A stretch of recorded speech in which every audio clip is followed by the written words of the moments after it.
Hello friends, welcome back to my channel. Guys, last video में हमने risk analysis in capital budgeting को study किया था। उसमें हमने जो हमारी कन्वेंशनल टेक्निक्स थी उन्हें कवर किया था। आज हम रिस्क एनालिसिस में ही जो स्टैटिस्टिकल टेक्निक्स हैं उन्हें स्टडी करेंगे। So let's start. Statistical techniques of risk analysis. Guys, जो कन्वेंशनल टेक्निक्स थी रिस्क को एनालाइज करने की, वो क्वालिटेटिव नेचर की थी। दैट मीन्स उससे हमें ये तो पता चल जाता था कि रिस्क है, बट हम रिस्क को क्वांटिफाई नहीं कर सकते थे। इसलिए हम स्टैटिस्टिकल टेक्निक का यूज़ करते हैं ताकि हम रिस्क को क्वांटिफाई कर सकें।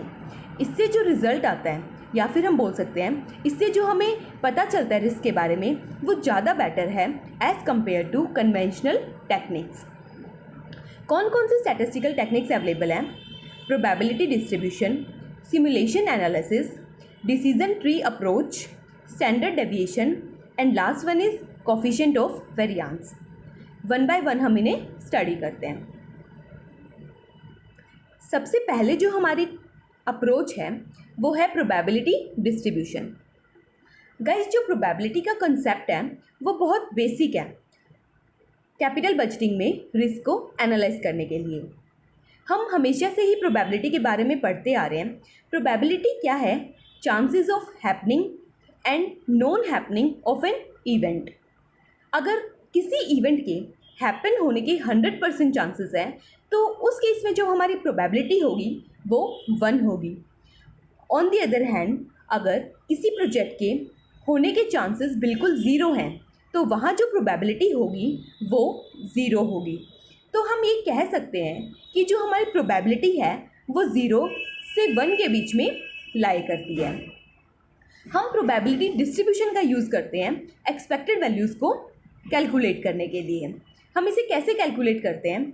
सबसे पहले हम स्टैब्लिश करेंगे प्रोबेबिलिटी डिस्ट्रीब्यूशन। ये प्रोबेबिलिटी डिस्ट्रीब्यूशन क्या होता है?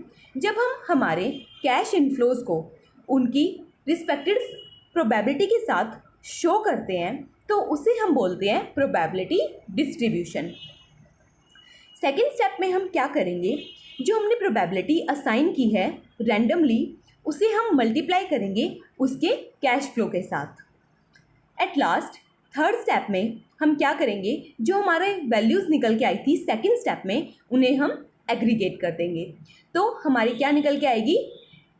टोटल जो हमारी एक्सपेक्टेड वैल्यू है वो निकल जाएगी। जैसे हमें इस एग्जांपल में गिवन है, कैश फ्लोज गिवन है 3000, 6000, 12000 एंड 15000। उनके साथ में हमें उनकी प्रोबेबिलिटी गिवन है 0.1, 0.4, 0.4 एंड 0.1। ये है हमारा प्रोबेबिलिटी डिस्ट्रीब्यूशन। उसके बाद हम क्या करेंगे? कैश फ्लोज को उनकी रिस्पेक्टेड प्रोबेबिलिटी से मल्टीप्लाई करेंगे। तो इन सारे कैश फ्लोज की जो एक्सपेक्टेड कैश फ्लोज की एक्सपेक्टेड कैश फ्लो कैलकुलेट हो जाएगी। उसके बाद जब हम टोटल करेंगे तो हमारे पास ओवरऑल जो एक्सपेक्टेड कैश फ्लो होगा वो निकल के आ जाएगा। तो ये था हमारा प्रोबेबिलिटी डिस्ट्रीब्यूशन अप्रोच। जो सेकंड मेथड है हमारा वो है सिमुलेशन एनालिसिस। सिमुलेशन एनालिसिस को पढ़ने से पहले हम देखते हैं कि सिमुलेशन का क्या मतलब होता है। Simulation refers to the creation of an appearance without reality. That means एक ऐसी अपीयरेंस को क्रिएट करना जो रियलिटी जैसी है बट एक्चुअल में रियलिटी नहीं है। दैट मीन्स सिमुलेशन क्या होगा? एक ऐसी अपीयरेंस जो हमें लगेगा कि वो ट्रू है या फिर वो रियल है, बट वो एक्चुअल में रियल नहीं है, वो तो हमने खुद से क्रिएट की है। सिमुलेशन एनालिसिस में हम क्या करते हैं? हम सिमुलेटेड वैल्यूज़ क्रिएट करते हैं। उसके बाद जो हमारी एक्चुअल वैल्यूज़ हैं उन्हें सिमुलेटेड वैल्यू से कंपेयर करते हैं। उसके बाद जो डिसीज़न मेकर है वो डिसीज़न लेता है कि उसे उस प्रोजेक्ट को एक्सेप्ट करना है या फिर रिजेक्ट करना है। इसमें भी हमारा जो प्रोबेबिलिटी डिस्ट्रीब्यूशन है वो भी यूज़ होता है। कैसे? वो हम इसके स्टेप से क्लियर करेंगे। क्या स्टेप है हमारे सिमुलेशन एनालिसिस के? सबसे पहले the first step is to model the project. सबसे पहले हम प्रोजेक्ट का मॉडल प्रिपेयर करेंगे, दैट मीन्स हम क्रिएट करेंगे सिमुलेशन। ये जो मॉडल है ये हमें क्या बताएगा कि किस तरह नेट प्रेजेंट वैल्यू रिलेटेड है पैरामीटर से और एक्सोनिस वेरिएबल से। अब पैरामीटर्स क्या है और एक्सोनिस वेरिएबल क्या है? पैरामीटर्स ऐसे वेरिएबल्स हैं जो डिसीजन मेकर खुद स्पेसिफाई करता है और ये वेरिएबल्स कांस्टेंट रहते हैं through out our decision making. But जो एक्सोनिस वेरिएबल है वो ऐसे वेरिएबल हैं जो डिसीजन मेकर के हाथ में नहीं है, वो उन्हें कंट्रोल नहीं कर सकता। सेकेंड स्टेप में हम क्या करेंगे, जो हमारे पैरामीटर्स हैं उन्हें हम प्रोबेबिलिटी असाइन करेंगे रैंडमली। थर्ड स्टेप में हमारे जो एक्सोनिस वेरिएबल हैं उन्हें भी हम क्या करेंगे, उनकी भी हम प्रोबेबिलिटी असाइन करेंगे। उसके बाद जो एक्सोनिस वेरिएबल और जो हमारे पैरामीटर्स थे दोनों का ही नेट प्रेजेंट वैल्यू हम कैलकुलेट करेंगे। जो हमारा थर्ड और फोर्थ स्टेप है उसे हम अगेन एंड अगेन रिपीट करेंगे जब तक large amount of simulated values हमारे पास नहीं आ जाती एनपीवी की। उसके बाद डिसीजन मेकर क्या करेगा, डिसाइड करेगा अदर जो हमारी अनसर्टेनिटीज़ हैं उनको भी ध्यान में रखते हुए कि ये जो सिमुलेटेड वैल्यूज़ है वो और जो हमारी एक्चुअल वैल्यूज़ हैं वो उन्हें कंपेयर करने के बाद हम डिसाइड करेंगे कि हमें उस प्रोजेक्ट को एक्सेप्ट करना है या फिर हमें उस प्रोजेक्ट को रिजेक्ट करना है। जो सिमुलेशन एनालिसिस है उसमें लार्ज नंबर ऑफ कैलकुलेशंस होती है, इसीलिए ये थोड़ा सा डिफ़िकल्ट है मेथड किसी भी प्रोजेक्ट को एनालाइज करने के लिए। नाउ जो थर्ड अप्रोच है हमारी वो है डिसीजन ट्री अप्रोच। इसमें क्या है, एक फर्म जब वो डिसीज़न लेती है तो उसका जो प्रेजेंट डिसीज़न है वो उसके पास्ट डिसीज़न से भी अफेक्टेड होगा और उसका प्रेजेंट डिसीज़न उसके फ्यूचर डिसीजंस को भी अफेक्ट करेगा।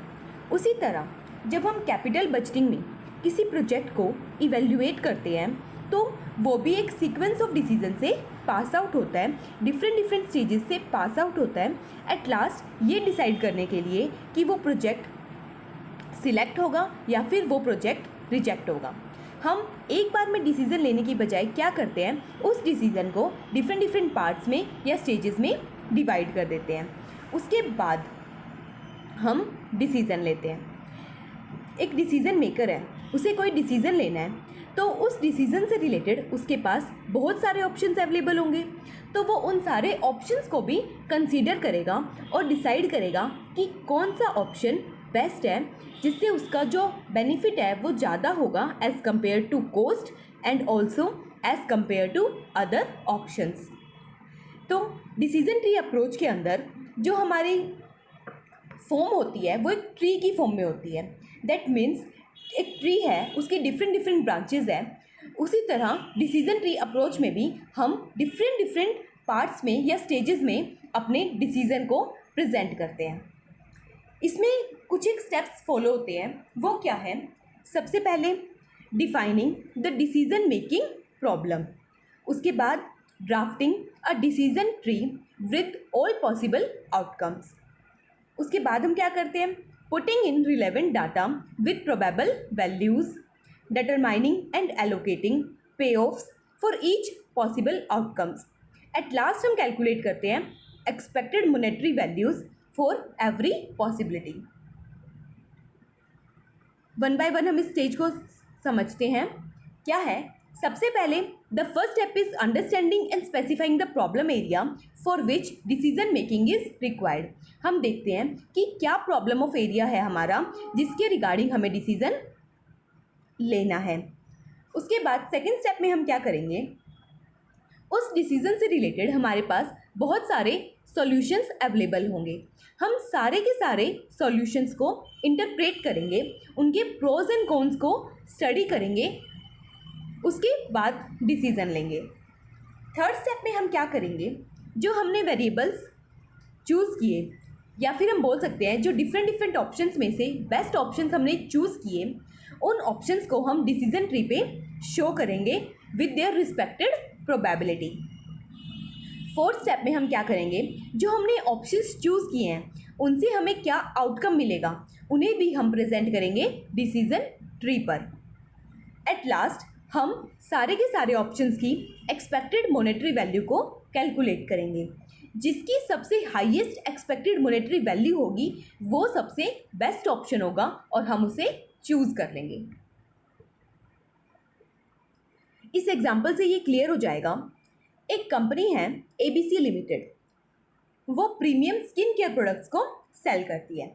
वो अपने मैच्योरिटी स्टेज पे है, तो उसे कुछ डिसीजंस लेने हैं। तो उसके पास क्या क्या ऑप्शंस अवेलेबल हैं कि या तो वो एक नई बिजनेस यूनिट को एक्सपैंड करे, या फिर वो एक नई प्रोडक्ट लाइन को स्टार्ट करे, या फिर वो कुछ भी ना करे। तो इन तीनों ऑप्शन से सक्सेस और फेलियर के क्या चांसेस हैं। अगर वो एक नई बिजनेस यूनिट को एक्सपैंड करती है तो जो मार्केट शेयर इंक्रीज होने के चांसेस है वो 40% है, जिससे हमारा जो प्रॉफिट इंक्रीज होगा वो 25 लाख होगा। अगर फेल हो जाता है तो 60% चांसेस है, तो जिससे लॉस होने के जो चांसेस हैं वो कितने हैं, 8 लाख। अगर फर्म सेकंड ऑप्शन चूज करती है तो 50-50 चांसेस हैं सक्सेस एंड फेलियर के। बट अगर सक्सेस हुआ तो प्रॉफिट होने के चांसेस कितने हैं, प्रॉफिट कितना हो सकता है हमें 18 लाख तक का। बट अगर लॉस हो गया तो कितना हो सकता है, 6 लाख तक का। अगर वो फर्म कुछ ना करे तो 40% चांसेस है मार्केट में शेयर इंक्रीज होने के, और 60% चांसेस है कि उससे उसके कॉम्पिटिटर से थ्रेट होगा। अगर सक्सेस है तो प्रॉफिट होगा 10 लाख तक का, और अगर लॉस है तो कितना होगा, 4 लाख तक का। तो ये तीन ऑप्शंस अवेलेबल थे फर्म के पास। हमें तीनों की प्रोबेबिलिटी गिवन है और हमें गिवन है प्रॉफिट कितना हो सकता है, लॉस कितना हो सकता है। तो इससे हम क्या कैलकुलेट कर सकते हैं, हम expected monetary value easily calculate कर सकते हैं। जब हम एक्सपेक्टेड मॉनेटरी वैल्यू कैलकुलेट कर लेंगे तो हम देखेंगे तीनों ऑप्शन में से जिसकी सबसे हाईएस्ट एक्सपेक्टेड मॉनेटरी वैल्यू होगी वही हमारा बेस्ट ऑप्शन होगा, और फर्म उसी ऑप्शन को चूज़ करेगी डिसीजन लेने के लिए। तो ये था हमारा decision tree analysis. I hope कि आपको क्लियर होगा। जो फोर्थ अप्रोच है हमारी वो है स्टैंडर्ड डेविएशन। जो स्टैंडर्ड डेविएशन है वो भी बहुत इंपॉर्टेंट स्टैटिस्टिकल टेक्निक है कैपिटल बजटिंग में, जब हम डिसीजन लेते हैं प्रोजेक्ट को इवेल्युएट करने के लिए उसमें। तो इसमें हम क्या करते हैं, जब हमने इनिशियल इन्वेस्टमेंट की तो हम कैश फ्लोज को देखते हैं। हमारे जितने भी कैश इनफ्लोज होंगे उनका हम मीन कैलकुलेट करेंगे। उसके बाद हम देखेंगे कि हमारे कैश फ्लोज मीन से कितने डेविएटेड हैं, उनमें कितना डेविएशन है। जितना हाई डेविएशन होगा उतना ही वो प्रोजेक्ट हमारा रिस्की और अनसर्टेन होगा, और जितना कम होगा हमारा डेविएशन उतना वो प्रोजेक्ट हमारे लिए अच्छा होगा। जो स्टैंडर्ड डेविएशन है उसमें एक इम्पॉर्टेंट बात है जो हमें ध्यान रखनी होगी, वो ये है कि हम स्टैंडर्ड डेविएशन को वही यूज़ कर सकते हैं जहां प्रोजेक्ट की लाइफ और जो हमने इनिशियल इन्वेस्टमेंट की है वो सेम है।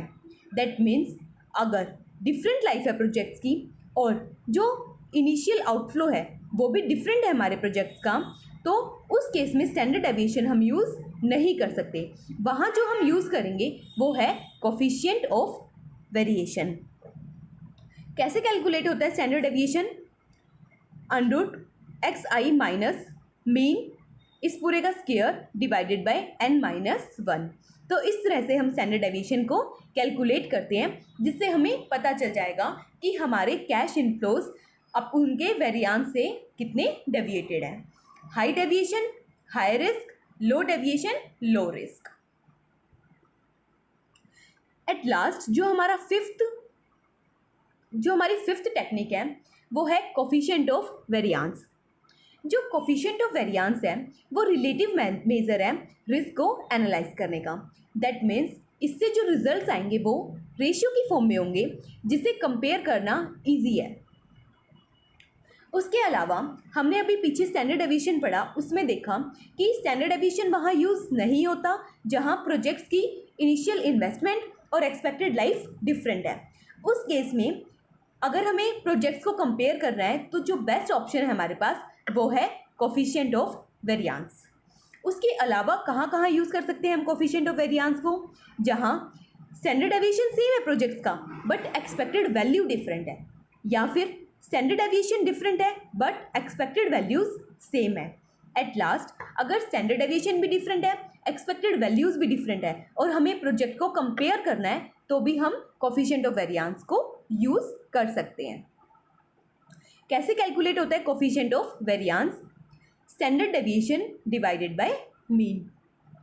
तो ये 5 थे हमारे statistical techniques of risk analysis in capital budgeting. I hope कि ये आपको क्लियर होगी।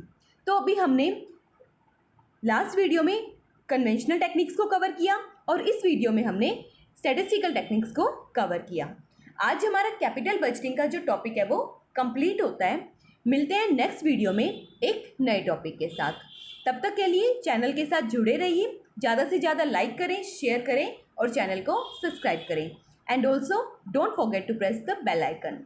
Thank you so much. Have a good day.